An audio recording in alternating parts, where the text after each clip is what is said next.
Still just as bad as the first time. That was bad. Still just as bad as the first time. Welcome, everybody, to another episode of Books and Betches, not to be confused with Books and Betches. I'm Kristen, and with me I have Erica and Maria. The steel drum's back. Yeah, I We're back, personally baby. asked for it. What did people actually ask for the steel drum? You know what? Yes. Maybe one person did, and so multiple. I think multiple people asked for it. Shall we name? I farted. Shall we name the steel drum? Sally Sally the steel drum. All right, Sally, it is. Ooh, that was better. That was better. This is a Books podcast. We talk about books. We are triple S. We swear, we spoil, and we talk about sex. If any of that bothers you, check out or leave it playing. I don't like that slurp. When She slurp. There's a lot of slurping that happens. So if that offends you, I understand. Go away. This is kind of a special little episode that we're doing today, right, Maria? Can you tell how nervous Erica is? Yeah, Erica's squirming. If you're watching us on YouTube, then you know Erica's squirming in her seat, and there's a reason for that. We're doing Flight Risk today. We by are doing E.L. Depinto. And who is E.L. Depinto, Erica? That's me. That's you. Erica wrote a motherfucking book. This has been a podcast in the making because we've been talking about this book since the beginning of this podcast. Have we? I believe so. A whole Yeah, year? because we were like, we'll put your Almost book a on the year. podcast. We did. I mean, going into this though, when we started recording, were you even thinking about writing a book? I wrote the first one that was terrible over the summer. I did 60,000 words on that book. And so that like was a almost fantasy. 200 pages. That was just Damn. trash. So you wrote 200 pages and just threw it away. Yeah. Indefinitely tabled. Holy shit. And probably never to see the light of day That again. would hurt me. Yeah. Yeah. And then I was like, I'm going to write something easier. Not easier. Romance is not easier. It is in the sense that like you don't have to like build a world, but it's so fucking hard. Just finishing a book is hard. So do you remember? Then I wrote Flight Risk probably right around when we started the podcast. Do you remember the exact moment you said in your mind, I'm going to write a book? Do you remember what that was like? I've always wanted to write a book. But do you remember like sitting down and be like right before you typed that first word, do you remember what that moment was like where you're just like, I'm doing it now? So I had read probably 100, 150, somewhere between 100 and 150 of books that like in 2020 from it had to be like I started reading in April because the first book that I read was the Crave book. Oh, that was the first that kickstarted That your kickstarted the reading? whole reading thing. Damn, that would have been And then right now your book is better than Crave's. So I would've read that and been like, I'm done. I read Crave and then I reread Twilight. And that was I remember we talked about Twilight. Okay. So I was like rereading Twilight. Interesting start. So I read and then I started going down this like rabbit hole of like fantasy and then romance and like I was like, wait, I didn't know that there was rom-com books. Yeah. Like I had no idea that books were literally rom-coms. And I've watched every rom-com ever created. Ever. Like I am Ever. obsessed with All of them. rom-coms. Okay. No, it's like legit like 90s rom-coms, like everything. And then I was like, wait, there's a whole genre of books like this. I'm gonna fucking read all of these, which I absolutely fucking can't. Like there's too many. So I think like I said, I read like 100 and I was like, I can write a book. I can do this. I've read enough of the them. audacity, The the audacity. gall of John like, was like, nobody I know would read that many books and then go, I could do this. He's like, I feel like people think that, like, especially when we read a book like Crave, Yeah. where you're just like, this is trash, and it got published. Like I could do that. I could do that, But Yeah. I think what he means is like nobody would say that and then do it. and believe That's in the themselves di- enough to do it. That's Yeah. the difference, I think, from you and a lot of people is you actually sat down, you put pen to paper, and you did it. And I was like, no, I'm actually going to do this. And I've always wanted to write a book, but I always thought it was going to be like a funny self-help book. Do you remember that feeling when you finished the very last word on your book? Do you remember did you feel like, holy shit, I wrote a book? Or was it like so anticlimactic? It was very anticlimactic. What about when you actually finish the edits? I feel like finishing the book is one thing, but then going through the edits of it I is still where just think finishing the book, like getting it out on Because paper. you never feel finished. You never feel like I done. put it into publishing and I was like, there are mistakes in this book. There are issues. Well, in we're this gonna book. talk about that. Basically, we're treating this like it's a normal fucking podcast. I'm not here. We are not. We are not biased. We're not. We're gonna go hard on you, Erica. Yeah. We're telling you the truths here today. I will Yep. start off by saying I really fucking enjoyed this book, and not as a friend. This is a book I would never read. Right? It's a rom-com. It's Like, not something I'm interested in. Pretty Pretty out there. I read the whole thing. I enjoyed It's it a only lot. 300 pages. So I it's have not that then. many pages. I have a bunch of notes that I would love to share today. I was gonna take notes and I.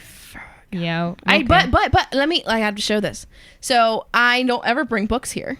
Oh, you brought your book? I brought my copy in a wonderful sleeve from Fairy Loot because I didn't want it to get hurt since it's paperback. I threw mine on a bookshelf So underneath if you a bunch of other books. I actually did annotating. Annotated. Let me show you in the Good. camera. If My you're little watching on tabs. YouTube, you to can give see you it. to give you a sense, oranges are my favorites. Moments as quotes. Oh, Pink was moments I felt suspense. okay. Blue was what I thought would be foreshadowing. Didn't do much of it because I just didn't think. And then green was writing and description.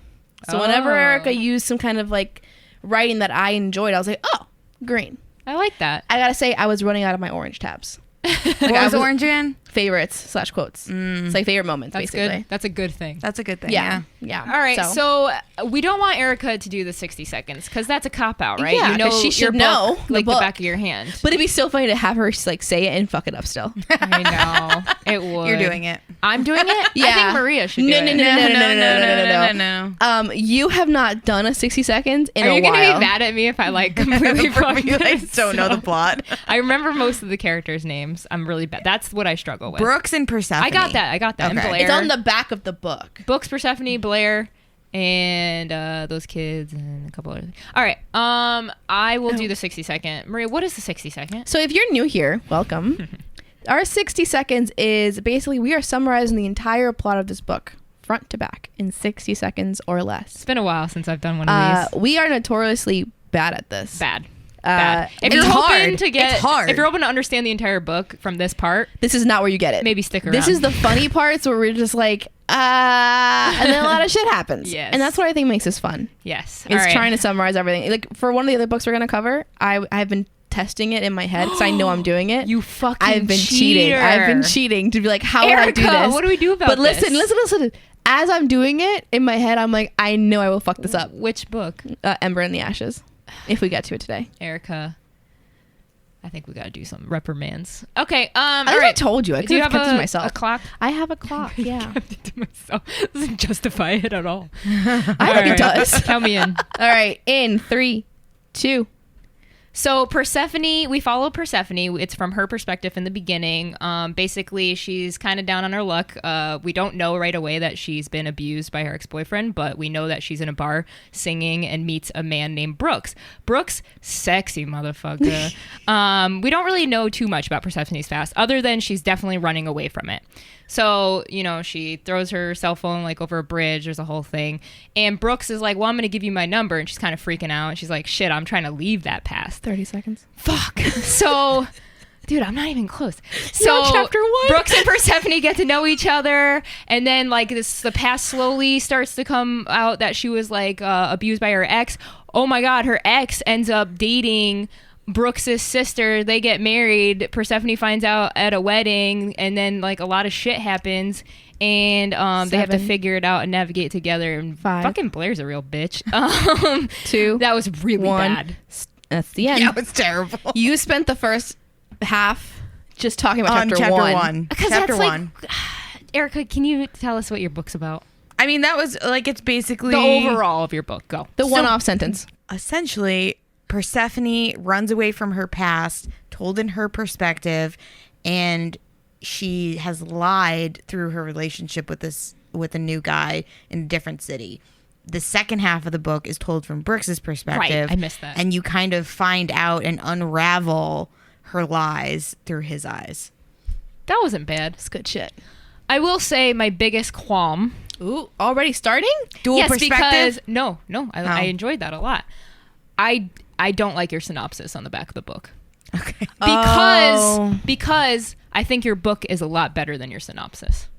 Okay. Genuinely, I think your synopsis doesn't it doesn't amplify your book as much as I think it should. Because when I read it originally, I was like, I don't know if I care enough about like these two I don't know them. Like, I don't know. That's what I have a problem with on synopsis when they're those. It's like, I wasn't meant to do this, but I did this. It's like, it's sort of in first person in your synopsis. Yes. And I would prefer it to be outside. Me just too. like more like what's happening. Just a general thing, because if you put the synopsis within the characters that no one knows and no one cares about yet, it's like, okay. Also, I don't think it all comes down to, if I remember correctly, it's like during the wedding part, right? So you're almost giving away your twist without giving away your twist. So when I read it, I was like, it takes half of the book to get to this part in your synopsis. So that's my biggest qualm. And if that's my biggest qualm, and that's I will really say, good. I'm one of those that reads a synopsis once and never goes back.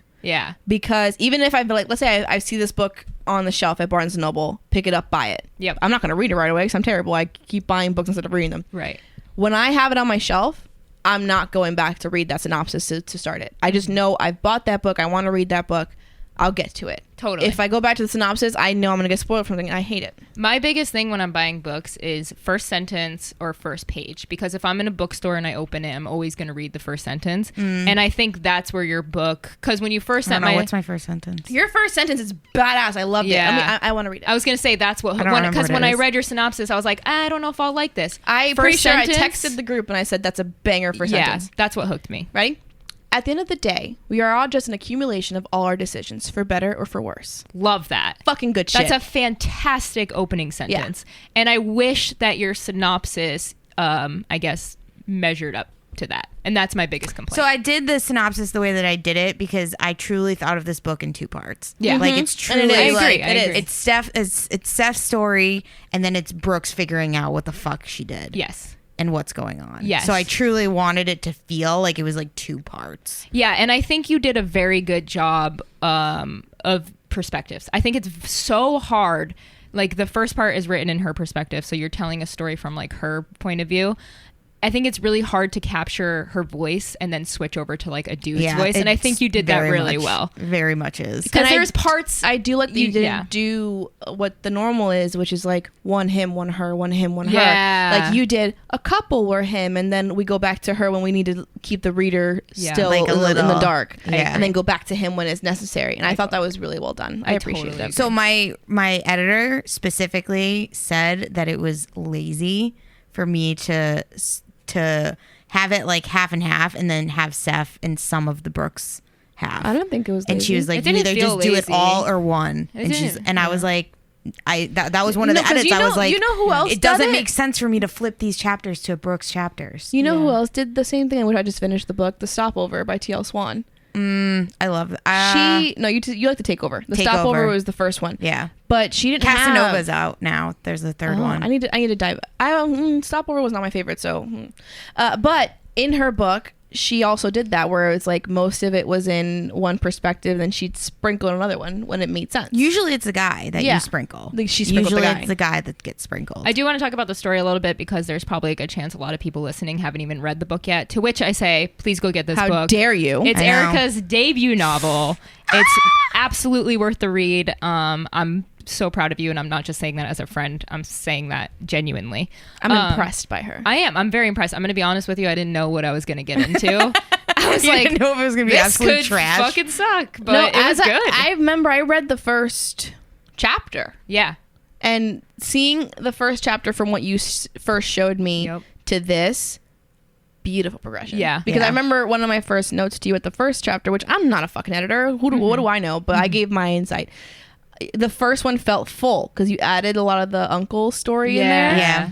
And I remember I told you, I was like, maybe you might want to sprint that out because it feels like it's a lot of data dumping in the beginning. And what you changed to for chapter one felt so good, so concise, and like it flowed really well. So, so the book opens, like I said, in a bar. And Persephone is dancing, and it's like, I love the scene of her just like balls to the wall, having fun. Very you. There's a lot of you. There's in a lot of Persephone. Erica in this There's book. a lot of you, even to the point of some of the things she said. Where I was like, wait till I get to the heard Erica later. say that. So we're in this bar, and then we meet Brooks for the first time. Now after they meet, she gives him like reluctantly gives him her old phone number. Her old phone number, and she knows like he can't reach her. But she ends up changing her entire appearance. She, you know, dyes her hair, the whole nine. So coincidentally, which I want to talk about because you've mentioned coincidences before, but coincidentally, she's at a restaurant the following day and just happens to the following week. The following week, and happens to stumble upon Brooks. And you know, all the waiters are into him. He's Southern man. You know, from it's a town. rom-com. He's a town lawyer. Everyone knows him and loves him. Of course, he's a lawyer, successful, wears suits. Yeah. So they meet again, and he doesn't recognize her. At the bar, he heard her say Steph as her name. Yes. Because she said Steph, because that's what they call her. And so he thinks that he met some girl named Steph, and now he meets this girl again, and he doesn't even realize that he already met her. She says Persephone. She says Persephone. So he's like, oh, that's an interesting name. And most of the book is their relationship developing. Her being kind of reluctant in the beginning because, you know, she doesn't want him to know about her past. And she's also, like, to give it back to her, she's running from her ex. Yeah. Fiance Harrison Harrison slash Graham.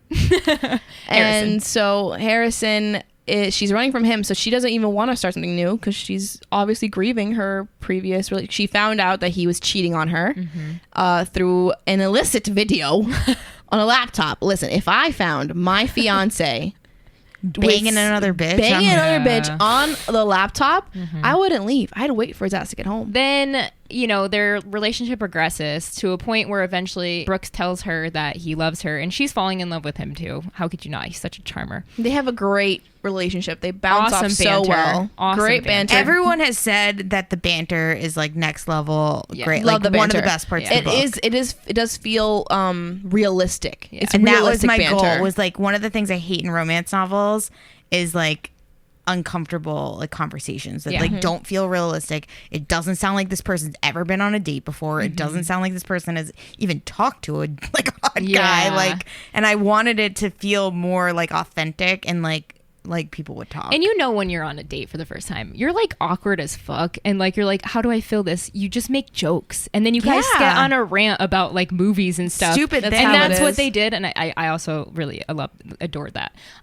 So she gets invited to his sister's wedding. Reluctantly. She does not want to go because her sister's wedding is in New York, where she's run from. She's run from New York to Georgia. And so she doesn't want to go to this wedding, but it's for Brooks' sister. And obviously Brooks is so serious about her, he wants her to meet his family. And so she decides to go. And it's on the same date that she would have married Harrison. This is where shit hits the fan. Yeah. This is where the book takes a turn. It gets juicy. I will say, I want to say here that I think you did a really good job pacing the book. I think towards the end, you kind of threw a couple things that I was just like, oh, I wish I got like maybe 100 more pages of this like slowing down. But you made it work. For me, the beginning, like the first 2/3, I blazed through. I loved it. I couldn't put the book down. Yeah. Like I was really engaged. Towards the end is where I think after the big climax with Harrison in the cabin. Yeah. After that, it felt like it was touch and go for me. Yeah. It was a little bumpy. Yeah. And I was sort of like, okay, let's either ramp up to an end because I think it felt like an ending point. Which is interesting because when people read it, they said that the end was too quick. I thought it was too quick because to me, it feels that way because the cabin felt like a true end. Yeah. Because the way the cabin happens, which we should talk about. Let's get there. Let's get there. Go ahead. So at the wedding, which I think you did really well, and I know this is some of your favorite parts too. At the wedding, she's late to the wedding, so she doesn't even actually. I feel like she did it purposely. Tell me if was it purposefully?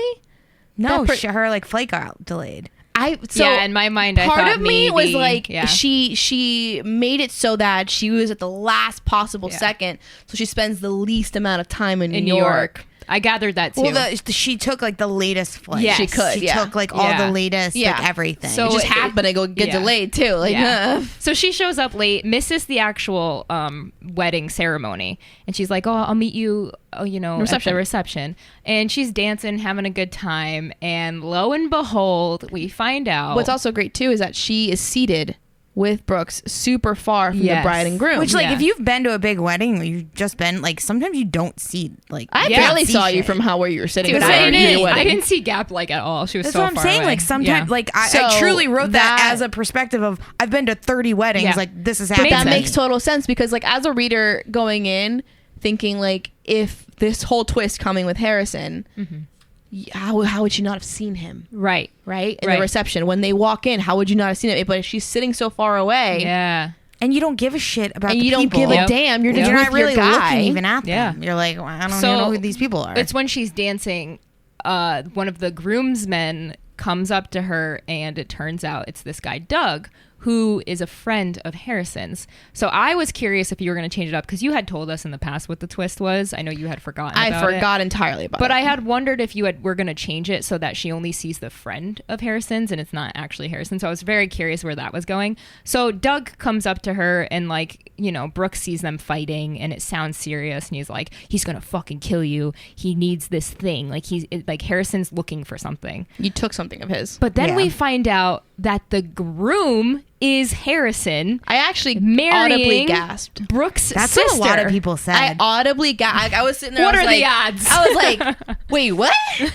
What? You didn't remember. She literally said, I'm telling you, I read a I don't know if I synopsis and I told you. forget. You I don't did. think you I don't did. know if I you probably did. told Kristen, but you didn't tell me. you I think said- Maria didn't want to know. we were in here and you said I had an idea for a book where, and you literally said that it was might have been it. that. Yeah, I didn't. I don't think I after didn't that register point it. though. I didn't register it. That's how you wrote your book. The whole idea was Was based that- off that the plot twist, twist. which I love. I think that's awesome. Like literally, I was like, wouldn't it be crazy if that happened? Yes. Like, what would you do? That's crazy. Right. So we find out Harrison's looking for something. We don't know what it is, but he's threatening Persephone, obviously, and you know, we already know that he's abusive. And Which I will say, I know Erica's not much on trigger warnings because she doesn't eat them. yes, I forget that. trigger warning. If you have a trigger warning or trigger for domestic abuse, yes, be careful going into this book for sure. because it's heavy. Yeah, it is. And so some stuff happens, you know, they end up going back to Georgia, and Persephone's like, well, I gotta run again. You know, she's a fucking flight risk. No, my favorite part of this whole book is how she leaves She him leaves at the wedding. So Go ahead. Brooks comes out. Mm-hmm. He's like, yo, you okay? She's like, yeah, I'm fine. Listen, I'm just gonna head to the hotel. Yeah. I'll meet you there. I just need to, whatever it is, right? She just gives a blatant excuse. And the last line of that, I think I that freaking chapter. marked it. Yeah. Hold on. It's one of my favorite parts of the entire suspenseful book. Chapter I just brushed 12, over y'all. Here we go. It didn't hit me until the car was no longer in sight that she never asked for the name of my hotel, my room number, or the extra key card. Yes. Ooh, I just got chills. shit. I literally was like there. I'm like, I forgot about that. no. Like she's fucking gone. She's gone. Yep. But also, it's like, how sly does she have to be? Yeah. To still play that off well enough to be like, yeah, I'll see you later, and just hop in a car and go. So chill about it too.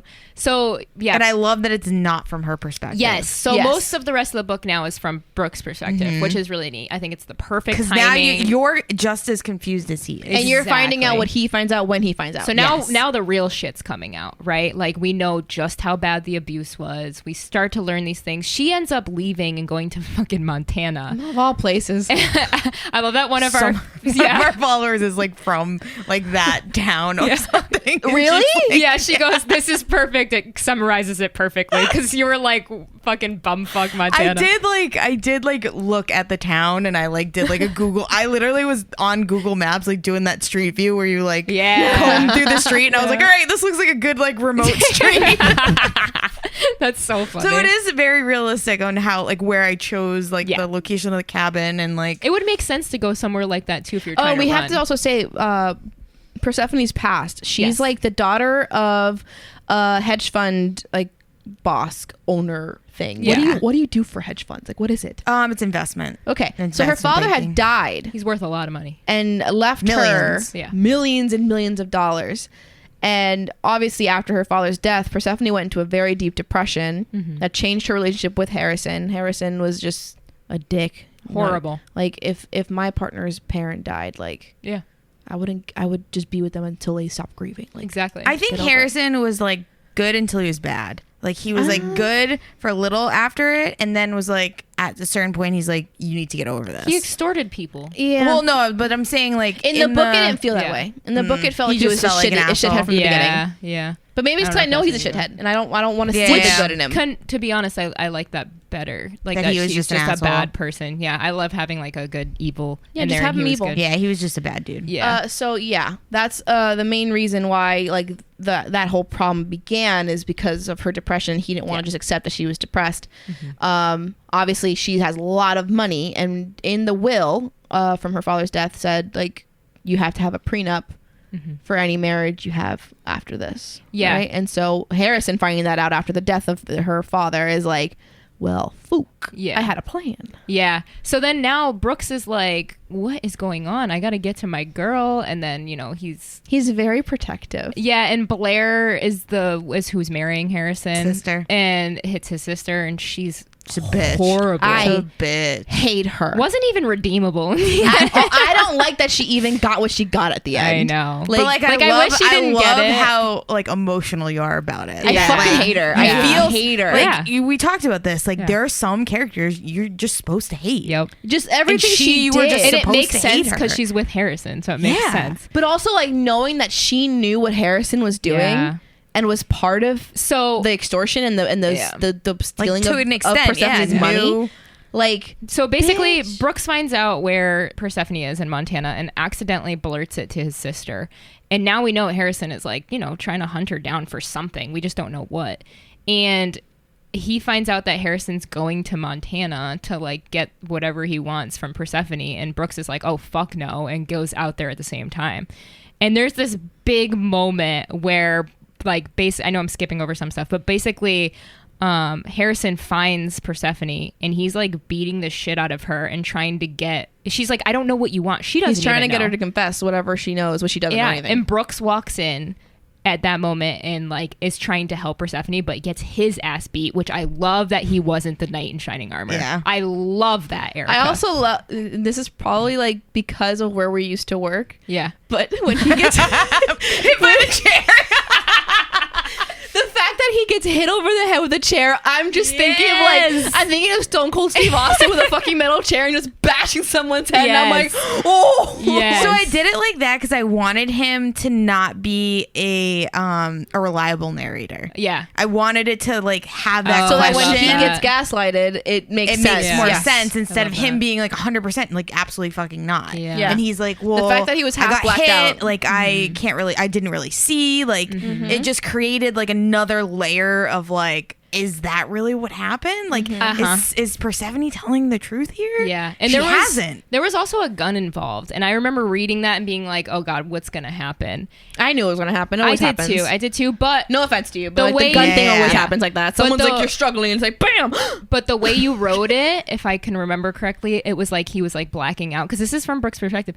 I remember, I think I got chills because like he was like, and the last thing I heard was like a gunshot or something. The way you wrote it was beautiful. And I texted you after. I was like, fantastic scene. That was probably my favorite scene. So Persephone shoots Harrison, and that's when like, you know, shit like starts to hit the fan with Blair and the mom. And Blair is like, Persephone shot my husband. And Which like you probably would feel of a little. No. what do you mean? I just hate the bitch. I know. So I don't give a fuck what Well- her reasonings are. She's still a brat, and I want to punch her in the face. Yeah. Brooks is trying really hard to like be like, your Neutral. man is in the wrong. It's Harrison's problem. And he brings over a phone that he finds going through like her stuff. I thought that was a good. I don't know if like you I want to remember talk how that about read that. I want to talk about this because he ends up showing the mom and Blair the pictures and videos of Persephone That she being had. abused. So it's like clear evidence, right? And the fact that Blair is just like turns a blind eye. The mom is kind of like, yeah, I mean, you can't really fake this. My problem with this is there's no consequence for this in the end. You don't bring it back up. Like, so does Persephone just never find out that Brooks completely invaded her privacy? She does. She does. He tells her. Yeah. That she showed Blair and the mom. He doesn't tell her that he showed it. I think that's like one of the. If I found out, he didn't mention that. because if Yeah. I had found out that the man I love showed my parent and my sister videos of me and my most dramatic and like Broken vulnerable, self. Yeah. I don't know if I would ever forgive that person. I don't know if I would necessarily. I guess I didn't even like think of that. Really. So maybe he just never. like it wasn't Yeah. talked about because Yeah. like they're so like the family is so broken right now that it's Yeah, like and plus at that point in the book, they both I know why he was doing it. I they totally both understand. have had lied to each other. Yeah. So they were both in this mutual sense of like, we've both betrayed. You went into my phone and went into my private things and found out messages of where the storage unit is for all the stuff that was part of her life, right? Yeah. So that, and then that's how he found the videos and things. But then also on the other side, Persephone has not been telling Brooks everything. So it's like we've both lied to each other So at this point, we're kind of on level ground. But yeah, he never mentioned that he showed the videos to anybody. Yeah. What did you guys think about the actual videos, though? Okay, wait. So the ending. That's where I want that trigger warning on this book because I was uncomfortable. So this is how the book ends. We're getting into the ending. They end up finding what Harrison is looking for is a bunch of hard drives, which are like lined in the grandma's stuff, which I thought was cool. I've had a feeling that was going to happen. Yeah, that was neat though. But I thought it was going to be coke. I thought it was going to be That's coke. what originally it was. So, and John was like, why would he have this much coke? And I'm like, I don't know. Elite New Yorkers, why wouldn't he that much coke? Like, especially because as a sales dude, like, fuck but yeah. the chapter where Brooks is at the rehearsal dinner, they're all blowing and coke. Blair and them are all doing lines of coke. I thought makes sense. He's a dealer on the side. Well, there was coke involved. There but was. They basically found a bunch of hard drives that had a bunch of sex tapes on it. He and his friends have been extorting and just like fucking big business owners' daughters. And that's like the point where they're like, okay, we have enough to go after Harrison. In the end, there's a lawsuit. I know I'm brushing over a lot of stuff, but just to get to the end, she brings in her uncles. They take Harrison down. Blair divorces Harrison. And ends up having on a condition, which is like being look at me as if part this of chick an actually owner. exists. Which is like being a part of the owner in her dad's business. So that's kind of how it ends. We end with a fucking epilogue where you don't like prologues. I don't like epilogues either. We didn't. No I offense. thought the epilogue was good. I liked fine. I'll say the epilogue was good because it wasn't super dramatic. It was just kind of like, okay, this that's is what like it's supposed to be. on. It was just meant to just be like a wrap up. Yeah, of like the relationships. Yeah, like how those a year progressed. later. Yeah. They Okay. just Well, then got, there was like- everything was happy in the end. Now my second qualm that I wish you did. Ooh.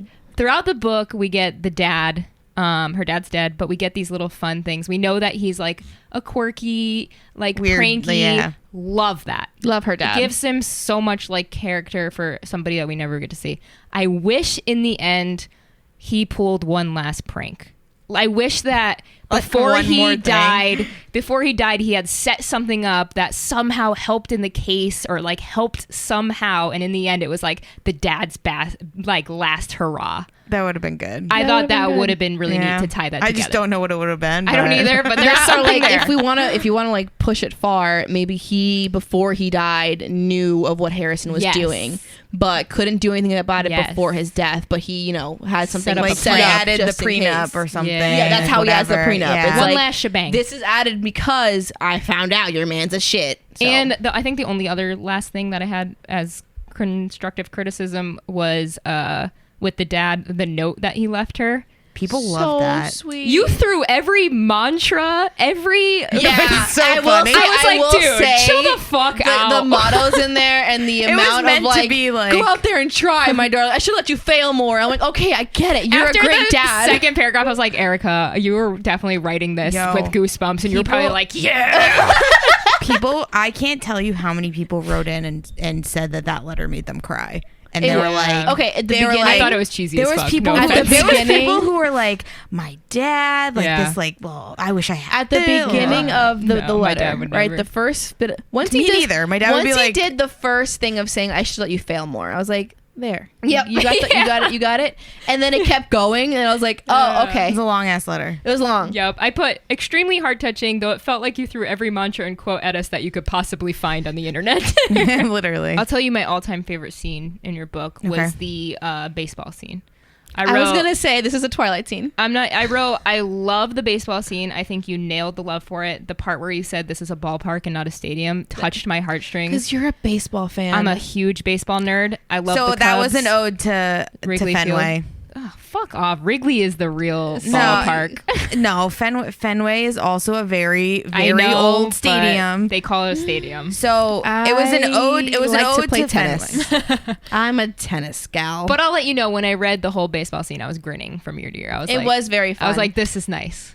I think you nailed that. The mascot joke was. You know what I wished? You know what I wish you would have done to set up the little bit where Brooks is coming after her to say that line he was saying when the mascot part. Yeah. And she sort of flinches. Yeah. I kind of wished you could have had him acknowledge that. Yeah. Yeah, like him notice it. Because Yeah. when someone comes up to you like this and you flinch, like You start to usually think, you acknowledge that. Yeah. One more thing that I actually really loved was I love that you called it out and you said we can't keep prolonging sex. Because in every book that's like a slow burn, they're like, we almost had sex and then we didn't. We almost had sex and then we didn't. And it's like, nobody acknowledges it. But your character was just like, are we ever going to, we're definitely going to fuck. Like, it's going to happen. And I was like, oh, cool. She just called that shit right out. I love that. What did you guys think about the smut level? It was like 1 on a scale of 5. No, I know. Because my fucking mother is reading this book. I was thinking that the whole time. I was like, this has to be so hard. I think it was kind of like a 2 for me, 2 or 3. Not compared to what the shit she's got me reading. I thought it was good for a closed door fade to black. It was perfect. There's not much closed door. It was like a little. She didn't say any. The door's slick ajar. folds. The door is ajar. Yeah. She didn't say a single slick fold. The both sex. Fucking. She doesn't have to be after. explicit for it to that's be what I meant. like steamy. I just meant there wasn't any explicit. Yeah, no, she didn't say vulvas or anything like that. All right, let's go to every part that Erica was in this book. Because Erica. All right, there's a lot of Erica and Persephone. But number 1. And yes. because I've actually experienced this next to Erica. Erica and fucking raw meat. Okay? What?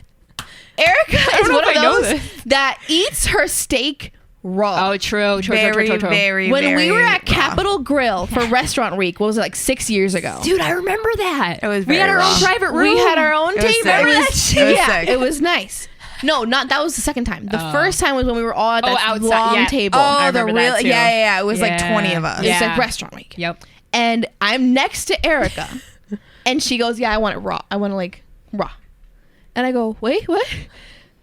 I'd like it well. I guess medium well's fine. Because I've had pink meat before and I vomited from it. Yeah. So she brings, or they bring her the steak. And I'm like, Erica, that's straight off the fucking butcher That block. shit's still mooing.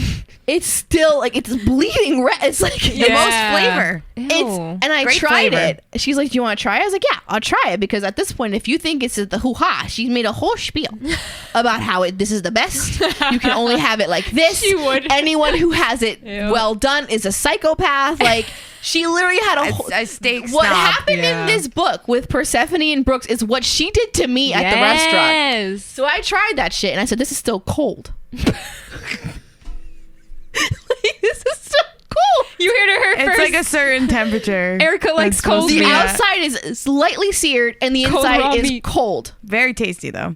Another part that was definitely Erica, and I texted the group this. You said the quote, "Dogs will be dogs." I can't even count on the number of my fingers the amount of times I've heard her say, "Dogs will be dogs." Why do you say that? I don't know, man.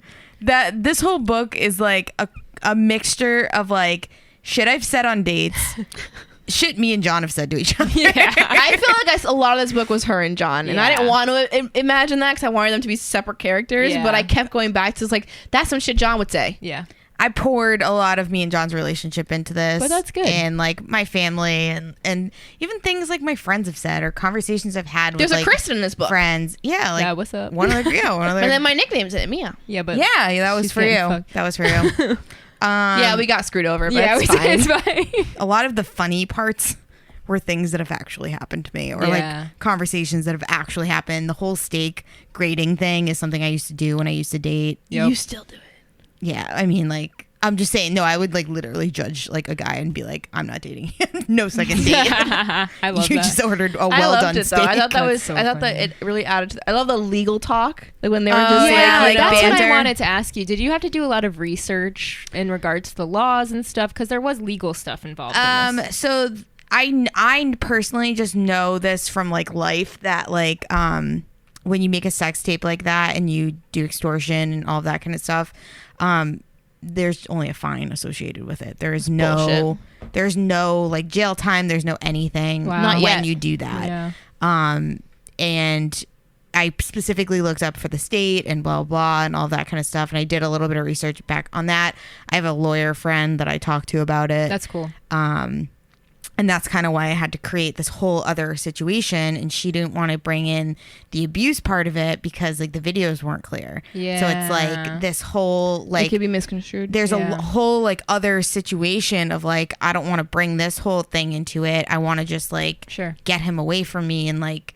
And also, like, I think the most authentic part about that is who the fuck would want to go on trial and relive their abuse? No one. Exactly. That's why a lot of women don't. A lot of if women you can don't just come fuck him another way, you're gonna fuck him another way. Yeah, which is what she I ended did up love doing. what like when it was all in Brooks's perspective and Persephone's just like, just you wait, I got something to do. I got it. And then the uncles, are any of the uncles like based off of your actual uncles? They felt very mafia. Now that I've been to your wedding, very Italian. There's that one uncle that had the fedora. The one who was dancing the whole fucking. Or my the one that had the uncles. Yeah.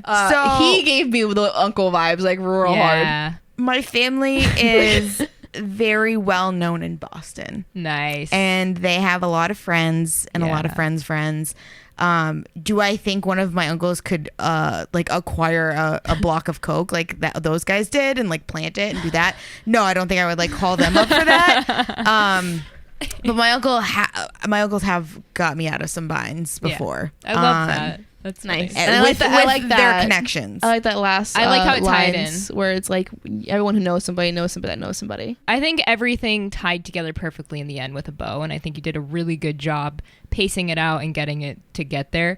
The last constructive criticism that I've already told you a million times: work on your fucking tenses, please, for the love of God. I didn't even notice it. There was 5 of them that took me out of the book. I just noticed small mistakes.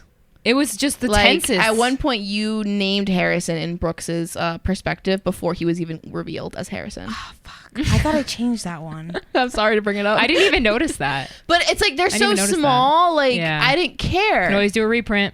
No, it's fine. It's out. It's gone. Yeah, but then this one bumps up in value. But no one. That doesn't matter. I thought I didn't even notice the tenses. I only noticed the tenses. But I'm not good at tenses either. So yeah, they're fucking hard to fix. There was only like 2 of them that were really bad, but the other ones I didn't care too much about. But I've told you that already.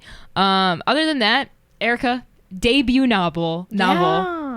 Like fuck, that's awesome. You did a great job. And I'm glad we got to talk about it. And proud. I hope everybody happy it finished. Remember back then we were like, Erica, have you finished your book? And you're like, I didn't think we would. I didn't think we get. I thought this would be like how we feel about the podcast, where we said we were going to do it and it would never happen. I thought that was going to be your book, and you've proven me wrong. And then some. Fucking. It's not there. It's right here.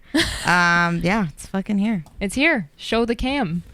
I'm so proud of you. I'm excited. Book 2 is in the works. Not for this series, but for a whole new series. Book 2 is an urban fantasy. Yes. And it is going to be extremely smutty, and there's going to be sex, and there's going to be slick folds. Oh, see, I even marked when Graham's reveal. Are you going to tell 187? Oh. Are you gonna like tell your parent like, hey, don't read this? Yeah. Because it's I need you to sign this. You don't need to. You saw it here first. She's signing it. And on that note, everybody go pick up Flight Risk. Where can you find it, Erica? On Amazon, Barnes & Noble, anywhere where you get your books. Anywhere you get your books. So look it up, Flight Risk by and take a picture with it and tag us. Yes. So we can share you. And make sure you rate it on Amazon or Goodreads or whatever. Storygraph, wherever you rate books. Yes, definitely check it out. And thank you so much for joining us this week. We'll be coming back again next week. Don't you worry. Erica, we're both very proud of you, and we can't wait to see. I'm so happy. I read a book that my friend wrote. Amen. Like, what is published? What? Oh, fuck. You want to play them out? Yeah, she's the out. Erica's going to play you guys out with the, what's it called? Fuck. Starts with a K. Kilimbone? That's the Kilimbone. Okay, it's not Kilimbone. It's not what that is. Bye! You have to end at some point.